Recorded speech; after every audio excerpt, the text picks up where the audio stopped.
সংবাদ মাধ্যম Wall Street journal এক প্রতিবেদনে জানিয়েছে ইরান যুদ্ধবিমান ভূপাতিত করেছে এমন খবর জানার পর নিজের কর্মকর্তাদের উপর কয়েক ঘন্টা ক্ষোভে চিৎকার করেন president Donald Trump. Wall Street journal আরও জানিয়েছে ইরান যুদ্ধ শুরুর পর গুরুত্বপূর্ণ হরমুজ প্রণালী বন্ধ করে দেয়, যা পুরো বিশ্বে অর্থনৈতিক চাপ সৃষ্টি করে। এমন পরিস্থিতিতে ট্রাম্প ইরানের সঙ্গে যুদ্ধবিরতি করতে উদ্গ্রীব হয়ে পড়েন বলে জানিয়েছে ওয়াল স্ট্রিট জার্নাল। এছাড়া হোয়াইট হাউসের কর্মকর্তারাও অবাক হয়ে যান ইরান এত দ্রুত ও সহজে কিভাবে হরমুজ বন্ধ করে দিয়েছে। এক্ষেত্রে অবাক হন ট্রাম্পও। তিনি এমনও মন্তব্য করেন, শুধুমাত্র ড্রোন দিয়েই একজন কিভাবে হরমুজ বন্ধ করে দিতে পারে। ভেতরের খবর আস্তে আস্তে আমরা দেখছি বিভিন্ন গণমাধ্যমে সেই বিষয়গুলো আসছে, কিভাবে আসলে ডোনাল্ড ট্রাম্প নিজে থেকেই খুব উদ্গ্রীব ছিলেন যে কিভাবে যুদ্ধটি বন্ধ করা যায় বা শেষ করা যায়। আমি সাবেক রাষ্ট্রদূত সাকিব আলীর কাছে যেতে চাই আলোচনা যাবার আগে, কিন্তু তার আগে একটি দর্শকদের জানিয়ে রাখতে চাই, কালকে আপনার জন্মদিন ছিল জানি আমরা। 21 টেলিভিশনের পক্ষ থেকে জন্মদিনের শুভেচ্ছা জানাচ্ছি আপনাকে। আলোচনায় আসি। ট্রাম্প কি আবারও সেই অবস্থা তৈরি হচ্ছে? তিনি কি আবারও চিৎকার করবেন? ধন্যবাদ, অনেক ধন্যবাদ আমার সহ আলোচক রুবেল ভাইকেও ধন্যবাদ, দর্শক শ্রোতা সবাইকে ধন্যবাদ। যেই বিষয়টা নিয়ে তিনি বললেন, অর্থাৎ আজকে থেকে তো 10-12 দিন আগে আপনার সিজফায়ার যুদ্ধবিরতি শুরু হয়। যুদ্ধবিরতির বোধহয় 2 দিন আগে বা 1 দিন আগে একটি F-15 বিমান ভূপাতিত হয়, তারপরে বোধহয় একটা A-10 বিমান ভূপাতিত হয়। এই ভূপাতিত হওয়ার পরে সেই পাইলটদেরকে খুঁজতে নাকি তখন আমেরিকা একটা বিশাল অভিযান করে। এই অভিযানকে তারা অত্যন্ত সফল বলে দাবি করে, এবং সেই কিন্তু এরপরে আমরা দেখতে পাই যে এই ভূপাতিত পাইলটদেরকে, ভূপাতিত বিমানের পাইলটদেরকে উদ্ধারের কাজ বলা হলেও ঘটনাটা ঘটেছে ইস্পাহান থেকে মাত্র 30 মাইল দূরে। ইস্পাহানে যেখানে ওদের নিউক্লিয়ার যেখানে পারমাণবিক স্থাপনা, সেই স্থাপনা 30 মাইল উত্তরে বোধহয়, সেখানে এই দুটো C-130 প্লেন ভূপাতিত হয়। দুটি বড়, আমার ঠিক হেলিকপ্টারটার নাম নেই, বড় হেলিকপ্টার দুটো ভূপাতিত হয়, ছোট দুটো হেলিকপ্টার ভূপাতিত হয়, অর্থাৎ 6টা প্লেন একই জায়গায় ভূপাতিত হয়, যেটা আমেরিকার বিশেষজ্ঞদের মধ্যে দ্বিতীয় বিশ্বযুদ্ধের পরে প্রথমবারের মতো একসাথে এতগুলো বিমান ভূপাতিত হওয়ার ঘটনা। চিৎকার করারই কথা। তাহলে চিৎকার করারই কথা। সুতরাং উনি চিৎকার করছেন। তা এখন কথা হচ্ছে যে ঠিক আছে, কিন্তু সমস্যার কিন্তু শেষ তো হয় নাই। ওই সময় যে সমস্যাটাগুলো হয়েছে, এবং আপনার মনে রাখতে হবে যে সেই সময় কিন্তু যুক্তরাষ্ট্র দাবি করছিল, যুক্তরাষ্ট্রের যিনি প্রতিরক্ষা মন্ত্রী বা যুদ্ধমন্ত্রী, তিনি দাবি করছিলেন যে ইরানের কোনো আপনার বিমান প্রতিরক্ষা ব্যবস্থা নাই, এয়ার ডিফেন্স। কিন্তু দেখা গেল আসলেই তার এয়ার ডিফেন্স কিন্তু আসলেই কার্যকরভাবে আছে। এখন ওইখানকার পরে আপনি জানেন যে সেই সময় ওই বোধহয় আপনার রিপোর্টেই লেখা আছে যে আমেরিকাই কিন্তু আসলে পাকিস্তানকে অনুরোধ করছিল যে তোমরা ইরানকে নিয়ে আমাদের সাথে আলোচনায় বসো, তাড়াতাড়ি শেষ করো, তাড়াতাড়ি শেষ করো। আলোচনাটা শুরু করেছে কিন্তু America, not Iran. So America যখন করে, সেটা তার মানে বোঝা যাচ্ছে যে এটা আমেরিকার স্বার্থ, আমেরিকার ইন্টারেস্ট হচ্ছে যে তাড়াতাড়ি যুদ্ধটা শেষ করে দেওয়ার।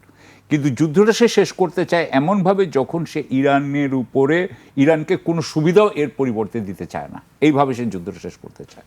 এখন আমরা এই জায়গায় আছি যে বর্তমানেও এখনও কিন্তু যুদ্ধবিরতি, আপনি বলতে পারেন যে যুদ্ধবিরতি আছে বা নাই, এটা মাঝামাঝি একটা অবস্থা। গতকালকেই একটা ইরানের জাহাজের উপরে আক্রমণ করেছে যুক্তরাষ্ট্র। আজকে আপনি একটু আগে আমাদের এই অনুষ্ঠানের আমরা আজকে জানতে পারলাম যে ইরান আবার আপনার ড্রোন দিয়ে বা আনম্যান্ড এয়ারক্রাফট দিয়ে তাদেরকে অ্যাটাক করছে জাহাজকে, যুদ্ধজাহাজকে, যুক্তরাষ্ট্রের। তো বিষয়টা হচ্ছে যে যুদ্ধ তো শেষ করছে না ইরান, এবং ইরান যেটা বলছে যে যতক্ষণ না যুক্তরাষ্ট্র এবং আমাদের মধ্যে একটা বিশ্বাস, পারস্পরিক বিশ্বাসের যতক্ষণ না একটা অবস্থান তৈরি হবে, ততক্ষণ আমরা কোনো আলোচনা করতেও রাজি না। অর্থাৎ এই যতক্ষণ ধরে এই আলোচনা মানে আপনার সমাপ্ত না হবে, যতক্ষণ ধরে হরমুজ প্রণালী বন্ধ থাকবে, ততক্ষণ কিন্তু আপনার বন্ধ, আপনার অয়েল প্রাইস বাড়ছে, দেশের পৃথিবীর ইকোনমির অবস্থা খারাপ হয়ে যাচ্ছে। সুতরাং যেটা আমাদের ট্রাম্প সাহেব চাচ্ছেন না, কিন্তু ট্রাম্প সাহেবের আবার কিভাবে উনি যুদ্ধটা শেষ করবেন সেটাও উনি করতে পারছেন না। সো আমি যেটা বলবো যে উনার যে সমস্যা উনি তৈরি করেছেন ইরানকে আক্রমণ করার, এবং একটা বলে আমি শেষ করতে চাই এইবার, উনি আসলে যেটা হয়েছে এখানে বলা হয় এসকেলেশন ডমিনেন্স। হ্যাঁ, আপনাকে একটা ঘুষি মারলো, আমি আপনাকে দুটা ঘুষি মারতে পারলাম কিনা, তখন আপনি আমাকে চারটা মারতে পারেন কিনা, বেসিক্যালি এসকেলেশন ডমিনেন্স। যে শেষমেশ মারবে সে জিতে গেছে, ধরেন এরকম একটা ব্যাপার। সেখানে আমি এটা করছিলাম যে আমেরিকা প্রথম যে কাজটা করেছে সেটা হচ্ছে সবচেয়ে বড় কাজটা করে দিয়েছে, সেটা হচ্ছে আলী খামেনিকে হত্যা করা, তাদের লিডারকে হত্যা করা, যেটা কিন্তু আমরা সেকেন্ড বিশ্বযুদ্ধের পরে, দ্বিতীয় বিশ্বযুদ্ধের পর থেকে কিন্তু আমরা এটা কিন্তু আর এটাকে মানি না, এটাকে আমরা করি না, অ্যাকসেপ্ট করি না। সেটা ওনারা প্রথম শুরু করেছেন। শুরু করার পরে ইরান তো এখন এনরেজ, ইরান তো এখন ইরানকে আর বাকিটা তো উনি করতে পারছেন না। উনি ইরানকে ধ্বংসও করতে পারবেন না। আমি আপনার অনুষ্ঠানে, এর আগের এক অনুষ্ঠানে বলেছিলাম যে যতক্ষণ পর্যন্ত ইরান পাল্টা আক্রমণ করতে পারে ততক্ষণ তার মানে হচ্ছে যে ইরানকে উনি পরাভূত করতে পারেন না। আর ইরানকে পরাভূত না করতে পারলে তার সাথে সন্ধি করা দরকার, সেই সন্ধিও উনি করতে চাচ্ছেন না।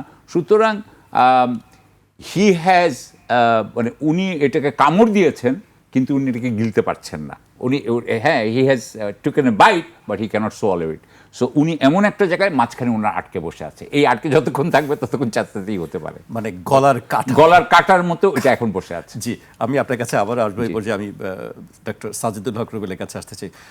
রুবেল ভাই, আপনার কাছে কি মনে হয় যে ট্রাম্পের কি আসলে সেই সময় চলে আসছে, আবারও কি তিনি এই ধরনের চিৎকার চেঁচামেচি করবেন, তিনি যেভাবে তার ক্ষোভ রাগ ছাড়ছিলেন তার কর্মকর্তাদের উপর? ধন্যবাদ আপনাকে এবং দূরের এবং কাছের সবাইকে শুভেচ্ছা। আসলে ব্যাপারটা হচ্ছে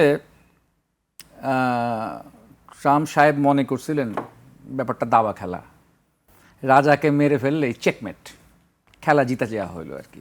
তো তিনি প্রথম চালেই দাবার রাজাকে মেরে ফেলছিলেন আর কি, প্রধানকে মেরে ফেলছেন। তারপর তো তিনি মনে করছেন এখন ওখানে গণঅভ্যুত্থানের মতো কিছু হবে, জনগণের ইয়াতে হবে, প্রো আমেরিকান একটা কিছু দাঁড়ায় যাবে, একটা রেজিম দাঁড়ায় যাবে। তো রেজিম চেঞ্জের কথা বলে তো তিনি আসছেন আর কি, এই সব কিছু শুরু করছেন আর কি। তো এখন অবস্থা দৃষ্টি মনে হচ্ছে যে এটা একটা অবাক করা কাণ্ড। প্রধান নেতাকে হত্যা করার পর দেখি এরা আরও শক্তিশালী হয়ে উঠছে আর কি। এবং ওখানে তো অসন্তোষ ছিল ইরানে, এটা তো সত্য কথা। হ্যাঁ, ইরানের নানান ইস্যুতে অসন্তোষ ছিল, একটা গণঅভ্যুত্থানের মতো পরিস্থিতি ছিল।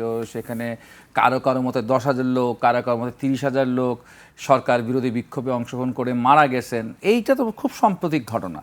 তো এই ঘটনার মধ্যে দিয়ে এই খোমেনিকে হত্যা করার আগের যে ইরান ছিল, হ্যাঁ, এখনকার ইরান অনেক বেশি ঐক্যবদ্ধ, এখনকার মানুষ অনেক বেশি ঐক্যবদ্ধ ইরানের। এবং এইটা আসলে হিসাব নিষ্কাশের বাইরে ছিল ট্রাম্প সাহেবের, এটা এক নম্বর বিষয়। আর একটা বিষয় হচ্ছে যে যুদ্ধবিরতি যে ভেস্তে যাওয়ার ব্যাপারটা, ঠিক আছে, সাকিব আলী ভাইয়ের সাথে আমি খুবই একমত এবং খুবই সঠিক কথা যে এখন হচ্ছে যুদ্ধবিরতি ট্রাম্পই চায়, কারণ তার যে স্ট্র্যাটেজিক গোল ছিল সব কিছু একটু এলোমেলো হয়ে গেল আর কি। তো কিন্তু এই যুদ্ধবিরতির ব্যাপারে ইরান কিংবা বিশ্বের মানুষ আস্থা রাখবে কেমনে করে মার্কিনদের উপরে? আপনি দেখেন যখন খোমেনিকে হত্যা করা হলো ঠিক তার সেই মুহূর্তে কি চলছে, সেই মুহূর্তে কিন্তু একটা শান্তি আলোচনা চলতেছে ওমানে বসে, যখন একটা মানে পজিটিভ ভাইব পৃথিবীর মানুষ পাচ্ছে, ওই সময় দেখা গেল সে সবচেয়ে বড় অঘটনটা সে ঘটায় ফেলাইলো আর কি। তো এখন যুদ্ধবিরতির প্রস্তাবটা কি যুদ্ধবিরতির প্রস্তাব হয়, নাকি এটা হচ্ছে আরও বেশি ইরানকে আরও আটোসাটো করে, হ্যাঁ, আরও হচ্ছে গিয়ে একদম মানে চারদিক করে সেখানে কৌশল বা ছলচাতুরির আক্রমণ বিষয় করবে, তো সেই কনস্পিরেসিকে অগ্রসর করে নেওয়ার ব্যাপার কিনা? তো এটা তো বিশ্বের মানুষের কাছে এবং ইরানের মানুষের কাছে, ইরানের নেতাদের কাছেও তো বিষয়টি এরকম থাকবে। আর ট্রাম্প, প্রথমেই বললাম যে ট্রাম্প মোটামুটি ফেসে গেছে। ট্রাম্প ফেসে গেছে যে একটা বিশেষ কারণে, সেটা হচ্ছে যদি হরমুজ প্রণালী এভাবেই করি ইরান এটার উপর আধিপত্য বিস্তার করে রাখে, তাহলে বিশ্ব বাজারে তেলের দাম বাড়তে থাকবে। আর এখন পর্যন্ত যা ঘটনা ঘটছে, তার যত বন্ধু ছিল, দেখেন তার খুব বিশ্বস্ত মিত্র, সে যখনই যা কিছু করছে তার পাশে ছিল, একনিষ্ঠ মিত্র ছিল, একনিষ্ঠ ছোট ভাইয়ের মতো ছিল আগে, সেটা হচ্ছে যুক্তরাজ্য। হ্যাঁ, সেই যুক্তরাজ্য কিন্তু পিঠাপিঠি ভাইও বলা যায়, একদম ছোট ভাই, পিঠাপিঠি ভাই বলবো, একদম মানে একদম অনুগত ছোট ভাই ছিল। সে অনুগত ছোট বলছে আমি তোমার সাথে নাই, ঠিক আছে। এরপরে অনেক দেশ, একেবারে অস্ট্রেলিয়ার মতো দেশ, সেও বলছে আমি তোমার সাথে নাই। তো এরকম বারবার মানুষজন বলতেছে তোমার সাথে আমি নাই। তো এরকম একটা পরিস্থিতি অনেকেই তো নাই, আমরা দেখছি গণমাধ্যমে খবর যে এশিয়াতেও তার যে অবস্থান ছিল সেই অবস্থানে হয়েছে। এবং সবচেয়ে বড় বিষয় হচ্ছে দেখার মতো বিষয় হচ্ছে, সেটা হচ্ছে মার্কিন যুক্তরাষ্ট্রের নাগরিকদের মনোভাবটা কি। ট্রাম্প তো মনে করছিল যে আমি এটা ঘটনা ঘটাই দিয়ে খুব হাততালি পাবো, খুব জনপ্রিয়তা বাড়বে, সামনে যে নির্বাচন আছে তাদের হাউস অফ রিপাবলিক্স, সিনেটের নির্বাচন আছে, মধ্যপূর্তে একটা নির্বাচন আছে, সেই নির্বাচনে তাদের পার্টি অনেক অনেক আসন টাসন বেশি পাওয়া যাবে আর কি। তো সব তো হিসাব উল্টা হয়ে গেছে। তো জনগণ তো খুব ক্ষেপে উঠেছে, যে মার্কিন যুক্তরাষ্ট্রের জনগণ ক্ষেপে উঠতেছে হচ্ছে ট্রাম্পের ব্যাপারে।